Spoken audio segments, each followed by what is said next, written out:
All right. Hello, everybody. It's the Meista from Brews and Tunes. Cheers. I am absolutely thrilled today. I am chatting with the legendary guitarist, Rick Ventura, of course, of Riot fame, and now with a new band, or a newer band, Riot Act. Thank you so much, Rick, for joining me today. I'm really excited to be chatting with you. Same here, Victor. Looking forward to it. Excellent. Thank you. So why don't we start off with kind of what's been going on with you guys? You've got a brand new album coming out in just a few weeks, or Right. I guess early April. I believe maybe April 1st, Closer to the Flame, which I was able to get an advance copy, and it kicks ass. It is a fantastic album and really harkens back to kind of that feel of the classic Riot albums, but then also has a very modern sound as well. And I mean, it's just a phenomenal album. So yeah, maybe we could chat a little bit about that, the new release of the album that's coming out here soon. Yeah, sure. You have an advanced copy, and I want it. I don't have one. And Send it to me so I can listen to it. Okay. Yeah, I mean, it's so good. It's I mean, so many killer. You guys. I mean, it reminds me, like I said, it kind of harkens back to that classic sound of Riot. Kind of circa 1981. But then it's very fresh still at the same time. I mean, but it's like, yeah, it's just every Thanks. track is great. Thank you. It's interesting because that is sort of my style of music, and it's never left me. And the guys in the band just picked up on it, and we all played it, and it just came together. It just has, like you said, it has that sound from the era, but it's refreshed. It's just a modern take. Don, our vocalist, he related to everything I gave him. I would send him snippets of ideas, and he was just like so excited, and he really captured, what I was hearing in my head, really. Nice. So it's I guess the evolution of of my writing style, if I was still in Riot, really. Yeah, and I mean, that's what it felt like too, is like it's a continuation of that era. It's like, oh yeah, this is what would have come next. This is what should have come next. And in my opinion, kind of as far as listening to that, it definitely has that sound. Whereas that's really cool to hear. Yeah, I mean, I really enjoyed it a lot, and it's great because it's a double album. It's it's what 10 tracks plus.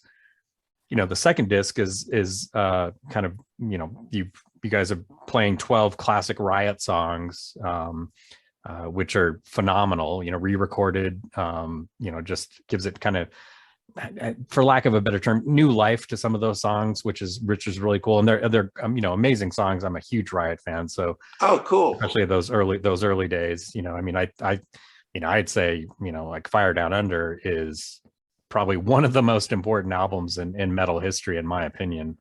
Definitely, one of the best albums that came out in 1981. That's for sure. Yeah, thanks. I started to realize that years later, many years later, you look back and, you start hearing people talking about it, how it influenced other bands and that whole genre. And it really hits you differently, when you look at it a few decades later, Yeah. So it was an important album for us. Yeah, it's and this, like I said, this new album is really smoking. It's really cool. I was curious how did that come together? How did Riot Act come together? How did that happen? Let's see how it happened. It's really started. Unfortunately, Louie Kouvaris, who passed away a few years back, he had approached me about putting something together and just and doing some of the old Riot tunes. And what happened was we were inducted into Heavy Metal Hall of Fame in California 2 years ago. And was it maybe 3 years ago? I don't remember. But it kind of both hit us, that the band was that important. And after that happened, we had a talk, and I was reluctant to do it at first, but after that ceremony, it sort of like lit a spark in me, and I told Lou, yeah, let's do it. I guess the time is right, and he was so excited about it, and so we're saying to each other, so who's going to be in the band? So at the time I was playing with Paul and Claudio, who were in Riot Act, and I said, well, let's check out Paul and Claudio. I'm sure they'd be into it, and Claudio was a Riot fan, I know. So we did some rehearsals in my basement. In fact, right here in this crude setting, and we did some of the old tunes, and it just sounded so cool. Like Lou and I were just smiling at each other because we never played together. I came into the band on the second album on Narita, and he was on Rock City, and we never got to play together. So just looking across at him and playing those songs, we just had big grins on our faces, so that was so cool. And but the hard part of it all was like, okay, who's going to sing these? Who's going to pull these songs off? Because you're not going to find a Guy Speranza, because he was one of a kind. Who's such a unique vocalist. And so we spent some time auditioning singers, and through a friend of Lou's, turned us on to Don. And we had given Don some material. I think he heard of Swords of Tequila. I heard of the band. He didn't know much, deeply into it, but really? Yeah, he heard of the band. I knew about Swords of Tequila, and we got together, and he just blew us away. It was just like, we did, I think, 4 or 5 songs, and he was like, oh my God, this is it. This just sounds too good. He captured the spirit of Guy. He's got a very powerful voice, and his tone, it just worked with the songs, Yeah. So we said to ourselves, oh, this has got to be, So we did that. We did some rehearsal together. Then the following year, we got to play at the Heavy Metal Awards ceremony again. We actually performed. We did 2 songs. We did Swords of Tequila and Rock City. Yeah, I've seen that. And yeah, you saw that? Yeah, it's really cool. Okay. Yeah, that was the first time and only time we've played. We haven't played since then. Really? We haven't done a gig. Yeah, because of the pandemic, And unfortunately, Lou passed away, and it was just after that, it was just like, oh boy, are we going to continue? Yeah, I would imagine that was a difficult decision, with Lou's passing. Like, yeah, do we move forward? Do we continue this? Yeah, it was devastating for all of us. It was really devastating for me, knowing him for so many years. It was heartbreaking, to tell you the truth. It really was. I was like, seriously considering just like, hey, this was not meant to be, Right. I mean, looking at the past Riot tragedies, we've always been termed the band with the worst luck. Classic Rock magazine did a story on us once, and so it kind of spooked me a bit, Right. Yeah. Kind of spooked me a bit. But after a few months went by, and I said, I want to play. The guys wanted to play, and Lou would have wanted us to continue. So that's what we did. We started writing. I started to show my ideas to the band, and a spark was lit, and here comes Closer to the Flame. Nice. That's cool.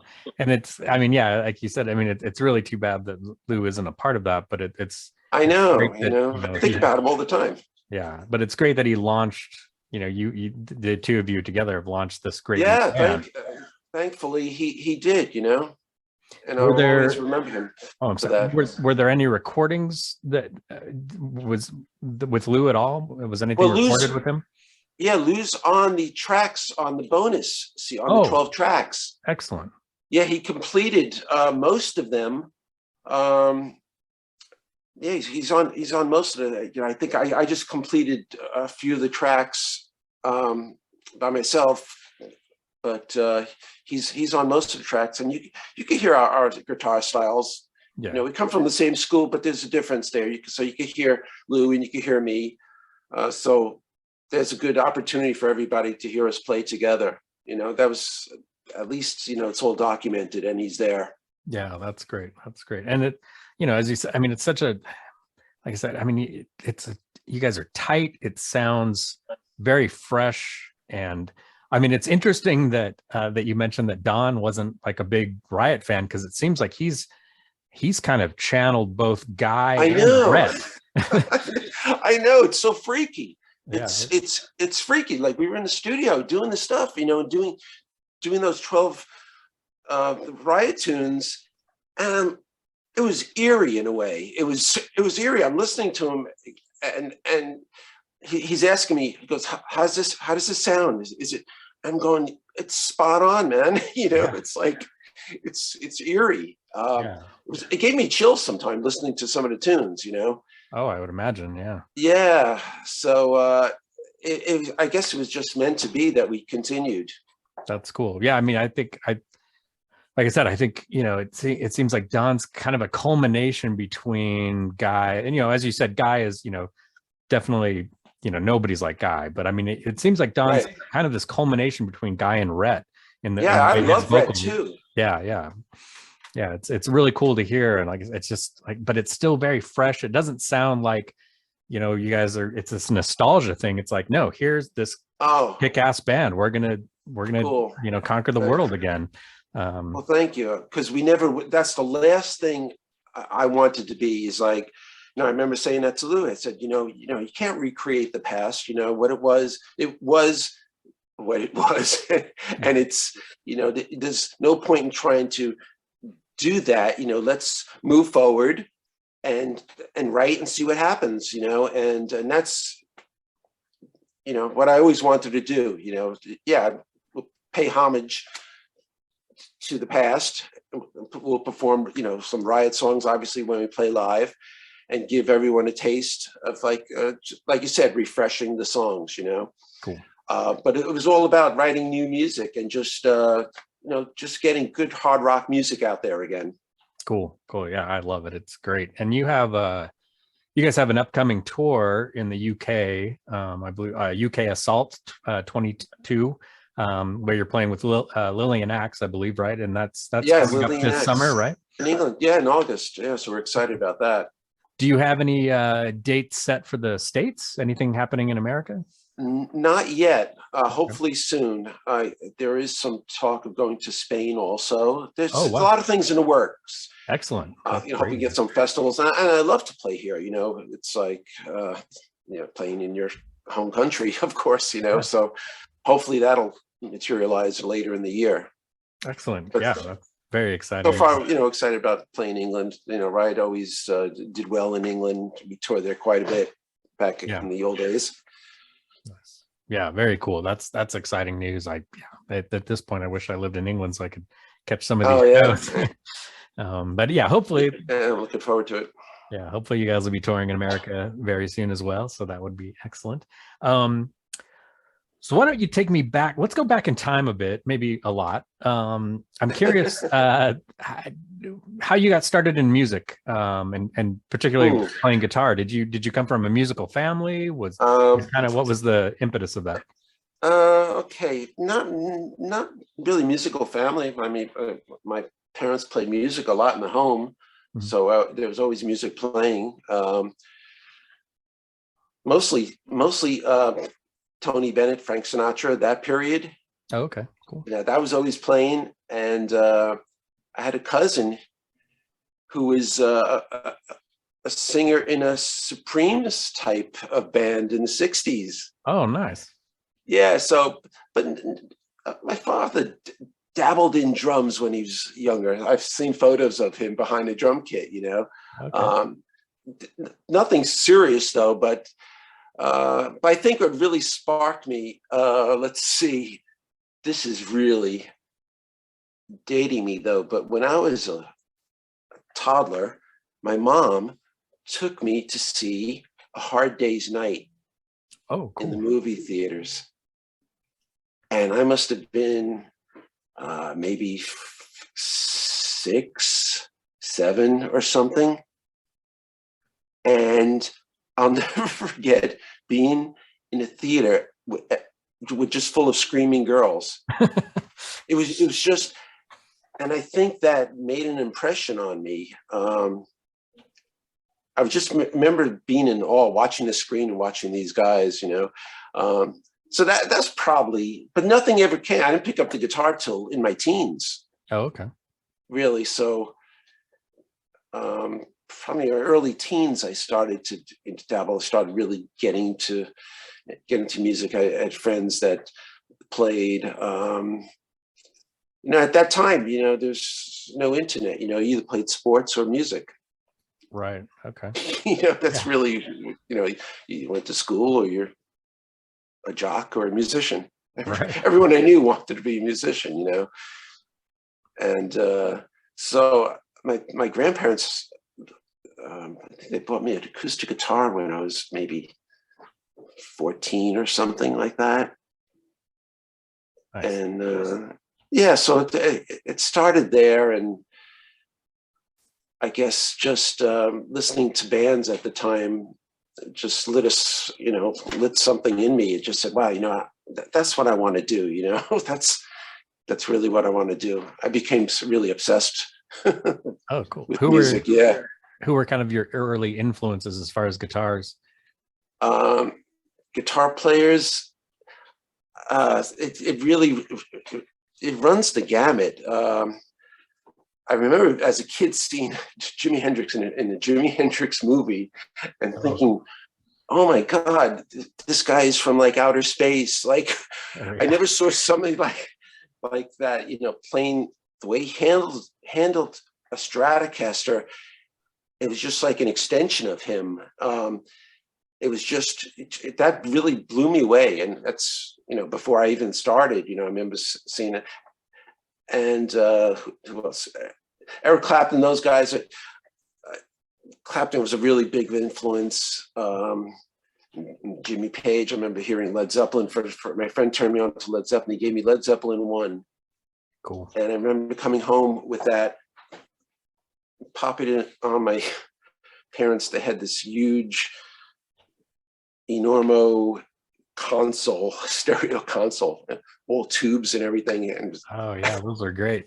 this thing had like 12-inch woofers in it and horns in it. It was Wow. really unbelievable when you think about it back then, And I popped in Led Zeppelin 1, and it was like, I was like transformed. I was going, wow, I did nothing. Never heard anything like this in my life. The intensity that just came off it, So that really knocked me out. I started getting more into guitar then, and so Richie Blackmore, Deep Purple, another one of Blackmore was like, oh my God, watching him and early Deep Purple, another big influence. Cool. So it was mostly early 70s, late 60s, early 70s British bands. Cool. I was always into the British bands. Nice. Yeah, I kind of gravitated towards that as well. I remember, same thing. Like Led Zeppelin 1 was probably one of the first like heavy albums I ever remember purchasing or getting. And same thing. I remember just being completely blown away and kind of transformed the way I listened to music in a lot of ways. Yeah, I mean, nothing really sounded like, you made that transition from that late 60s sound just to production of it was just so different, where the drums are so out front. And I think that's really, and the energy and intensity. Right? Riot was based on a lot of of bands like that. We, as far as American bands, we were influenced by Montrose. We were always, we were into Montrose a lot, and especially Mark from Riot. And Montrose was sort of like trying to do an American Led Zeppelin, essentially, too. So, yeah, high energy, rock and roll. There was, as long as it was fast and moving and got you going, that's what we were doing. Cool. So as you had mentioned, Lou was on the first Riot album, Rock City, and then he left, and then you came on board. How did that happen? Was there an audition? Did you know the band already? Did they contact you? Yeah, we knew each other. Here's the funny thing. I lived 2 blocks from Mark. Oh. It's around the corner from him. Oh, wow.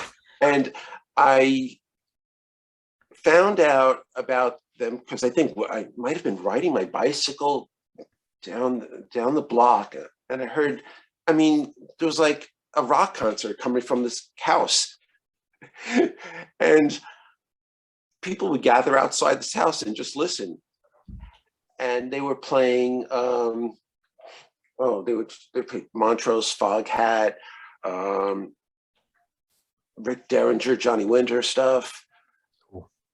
So I got to meet Mark. He was a few years older than I, and we hit it off. So I was just a regular around there. I would just like, oh my God, this guy lives right around the corner playing a band. And you go into the house, and it was just like, walk downstairs, and there'd be marshals down there and blasting. Nice. Didn't even matter if they were neighbors or anything, so like marshals on 10. It was just so funny. And I became good friends with Mark. So I was always around Riot, from the very beginning. Oh, okay. Yeah. So I remember watching Lou rehearse with them. And so when the time, when Lou left the band, I was just, I guess, a logical replacement. Oh, okay. Nice. Yeah, because I was just always there. I knew the stuff. I knew the band, the concept of the band, and I just fit in. Yeah, definitely, I would say. So, and as you mentioned before, your first album was Narita in '79, and then you were on, 3 albums after that before the band broke up. Right. And what I was curious about the kind of the writing. Was it a collaborative effort in terms of writing the music with the band? Well, Mark and Guy wrote the majority of the tunes. They were the writing team. Okay. Like, even before when I was in the band, they were the writing team. So when I came in, there was material written. For Narita, there was already material written for the album. I contributed. I was waiting for the taking. Oh, cool. My first writing credit on that. Nice. Waiting for the taking, and I really started to write on Fire Down Under. Nice. And it was just, I really didn't. I feel like I was like, sort of like I was like the George Harrison of the band. I would contribute my songs. I really there was only like that one. Waiting for the Taking, where it was co-written with Guy and Mark. But the songs I would contribute on the following records were just songs that I penned. Okay, nice. And my ideas. And they were just a little bit different from what the bands, they fit in it. I guess that's what made Fire Down Under. It's got just an interesting blend of styles in there, Yeah. So that's where I fit in. Yeah, and man, what that album, I can't overstate it enough. That album is just perfect. There's no filler. It's just a perfect album. I got a copy right here. I was just listening to it the other day. Oh wow, cool. It's criminally, it's almost, it's almost criminal that Riot didn't become a bigger band in a lot of ways. And I know there was kind of a string of, not necessarily bad luck, but just bad timing and poor decisions on management and record companies and all sorts of things. It's been well documented, but right. I would imagine there's it's probably hard not to be frustrated about that, you know, but I mean, of course you've moved on and done other things, but you know, now you've got this great band. But I mean, you kind of looking back, you know, you were talking about that before, you know, looking back at what you guys had done, I would imagine sometimes there's some frustration with that. I mean, as a listener, as a fan, it's frustrating that, you know, especially when you listen to, you know, those early albums, like this band should have been the biggest band in the world. Like, you know, why weren't they? And you know, and it was, you know, just weird timing. I get that a lot.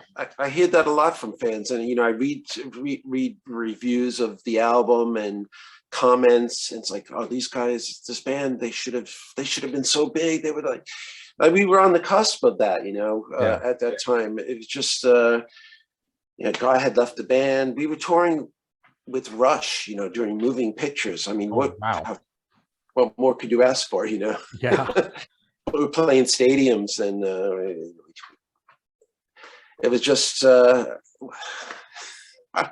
can you say? Just bad timing, you know, and bad luck, and just, it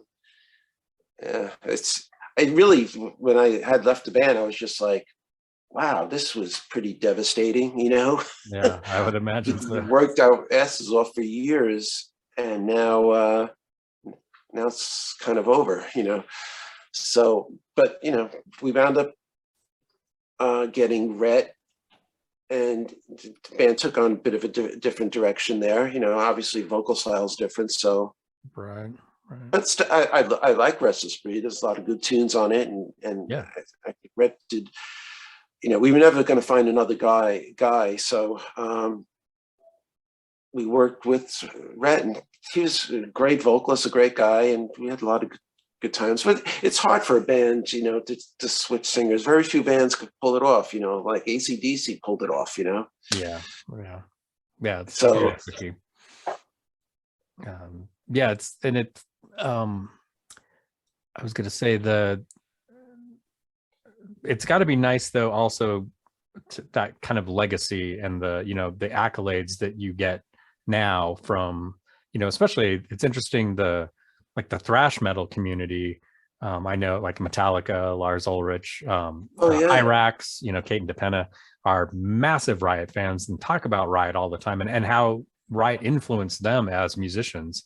You know, which is great. And, you know, and as I said, you know, I've been a big fan for a long time, and it's cool to hear that legacy with other, like you'll hear things, and, you know, even if it's just something small, you'll hear like maybe just a little guitar lick and go, oh, I bet that person listened to Rick. Like that sounds like something Rick would have written. Like, you know, you hear things on, you know, with more modern music and modern bands, modern metal bands.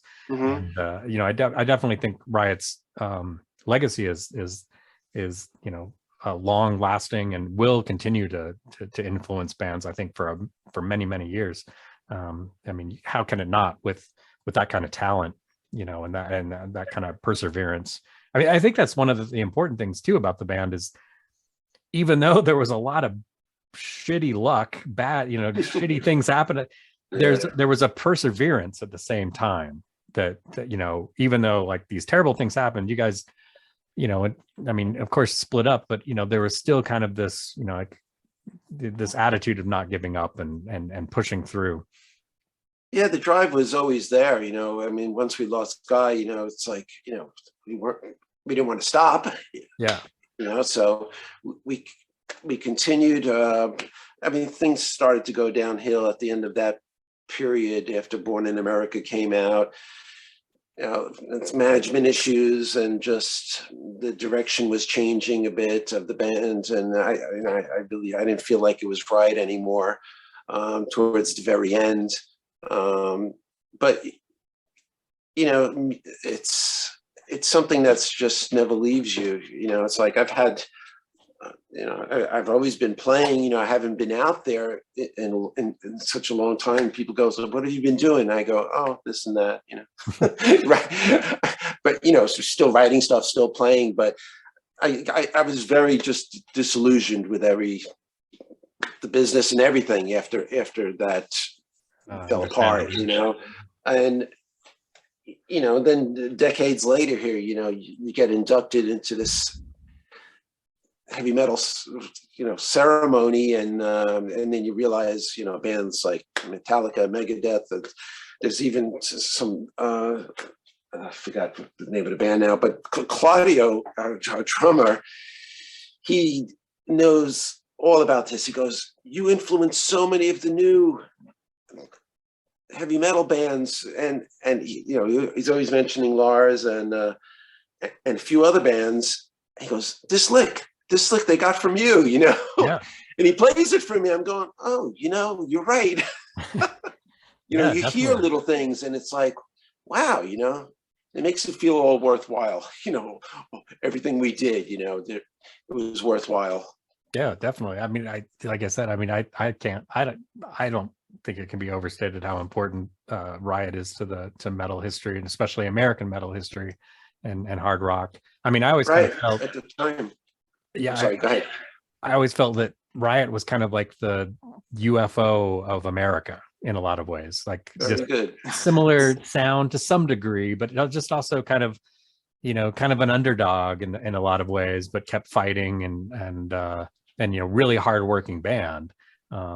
So that's just my own personal conviction. I have nothing to base that on, but I always kind of tied Riot and UFO together in some ways. Well, that's interesting because we were always under the radar, and I loved UFO. I was a big UFO fan, and Lou and I, Michael Schenker fans, even Mark, so we were big fans of them.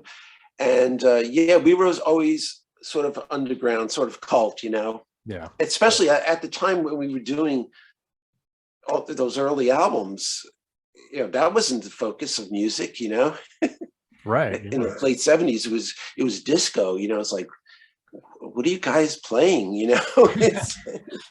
We were like right before, the metal thing really started to happen. We probably came out a little too early, but, but we were on the verge of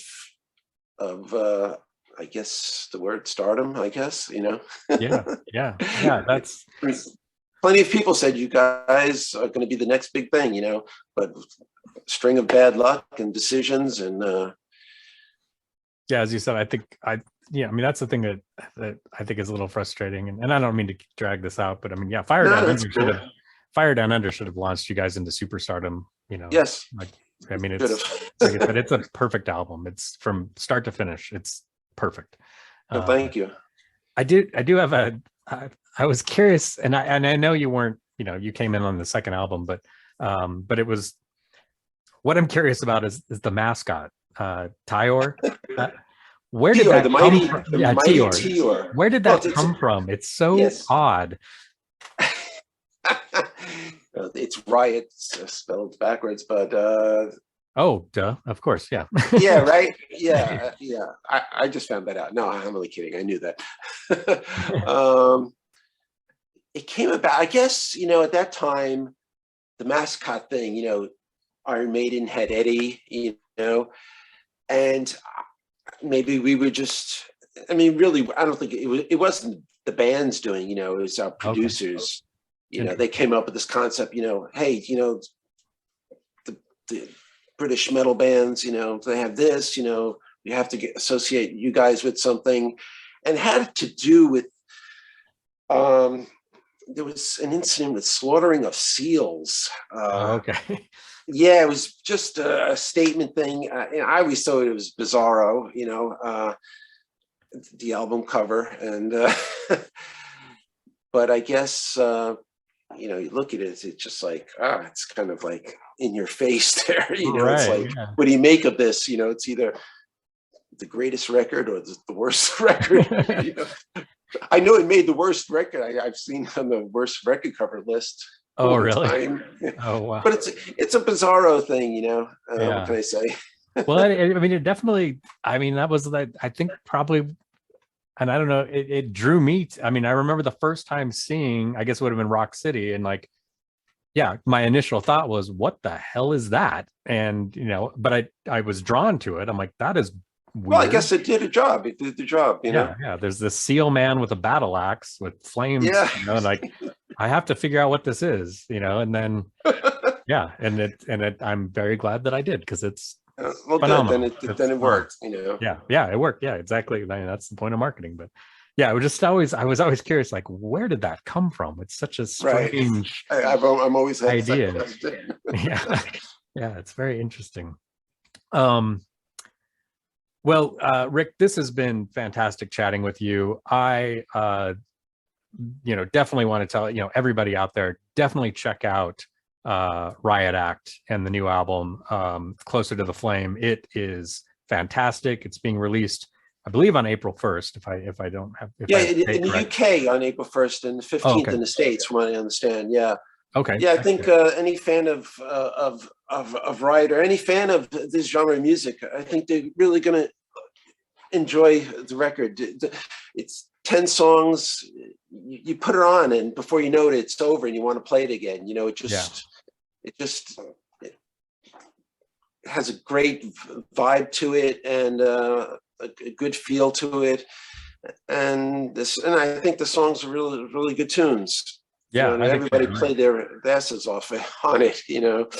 Yeah, it's great. It's pure adrenaline, pure, high octane rock and roll. I mean, it's really good stuff. Really good stuff. And in fact, there's a couple singles that have been released. There are some YouTube videos, so people can check that out. And I'll include, Wanted. Yeah, great song. Wanted great song. And Stand or Fall. Yeah, very, very good. Very cool songs. And I'll for everybody watching this, please look down in the description below. You'll see links to both the Riot Act webpage as well as their Facebook page, where you can check out their videos.